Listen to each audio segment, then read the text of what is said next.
ನಮಸ್ತೆ. ನಿಮ್ಮ ಫೋನ್ ಅಲ್ಲಿ ಒಂದು ಅದ್ಭುತವಾದ ಸೆಟ್ಟಿಂಗ್ ಇದೆ.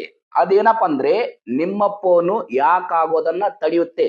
ಆ ಸೆಟ್ಟಿಂಗ್ ಯಾವ್ದಂತ ನಾನು ಈ ವಿಡಿಯೋದಲ್ಲಿ ಹೇಳಿಕೊಡ್ತೀನಿ. ದಯವಿಟ್ಟು ವಿಡಿಯೋ ಸ್ಕಿಪ್ ಮಾಡದೆ ಕೊನೆಯವರೆಗೆ ನೋಡಿ. ಈ ಸೆಟ್ಟಿಂಗು ಕೆಲವೊಬ್ರು ಮೊಬೈಲ್ ಅಲ್ಲಿ ಇನ್ನೂ ಬಂದಿರಲ್ಲ, ಕೆಲವೊಬ್ರು ಮೊಬೈಲ್ ಇನ್ನೂ ಬಂದಿರುತ್ತೆ, ಅಪ್ಡೇಟ್ ಆಗಿರೋದಿಲ್ಲ. ದಯವಿಟ್ಟು ಆ ಸೆಟ್ಟಿಂಗ್ ಯಾವ್ದಂತ ನಾನು ಹೇಳಿಕೊಡ್ತೀನಿ. ಫಸ್ಟ್ ನಿಮ್ ಫೋನ್ ತಗೊಳ್ಳಿ. ನೀವು ಫೋನ್ ತಗೊಂಡು ನಿಮ್ ಫೋನಲ್ಲಿ ನಿಮ್ಮ ಸೆಟ್ಟಿಂಗ್ ಓಕೆ ಮಾಡಿ. ನಿಮ್ ಸೆಟ್ಟಿಂಗ್ ಓಕೆ ಮಾಡಿ. ನಾನೀಗ ಸೆಟ್ಟಿಂಗ್ ಓಕೆ ಮಾಡ್ತಾ ಇದ್ದೀನಿ.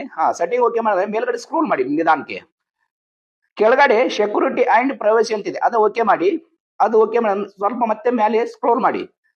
ಸ್ಕ್ಯಾಮ್ ಗಾರ್ಡ್ ಅಂತಿದೆ, ಅದನ್ನ ಓಕೆ ಮಾಡಿ. ಅದು ಓಕೆ ಮಾಡಿದ್ರೆ ನೋಡಿ ಸ್ಮಾರ್ಟ್ ಆಂಟಿ ಸ್ಕ್ಯಾಮ್ ಅಂತಿದೆ, ಇದು ಆನ್ ಮಾಡಿ. ಇದು ಆನ್ ಆದ್ಮೇಲೆ ಎಲ್ಲಾನು ಅಲೋ ಕೊಡಿ. ಅಲೋ ಕೊಟ್ಮೇಲೆ ಇದು ತನ್ನ ಕೆಲಸನ ಶುರು ಮಾಡುತ್ತೆ. ಕೆಲವೊಂದು ಸ್ಕ್ಯಾಮ್ಗಳು ಬರೋಂಥ ಮೆಸೇಜ್ ಆಗಲಿ ಫೋನ್ಗಳಾಗಲಿ ತಡೆಯುವಂತ ಕೆಲಸ ಮಾಡುತ್ತೆ.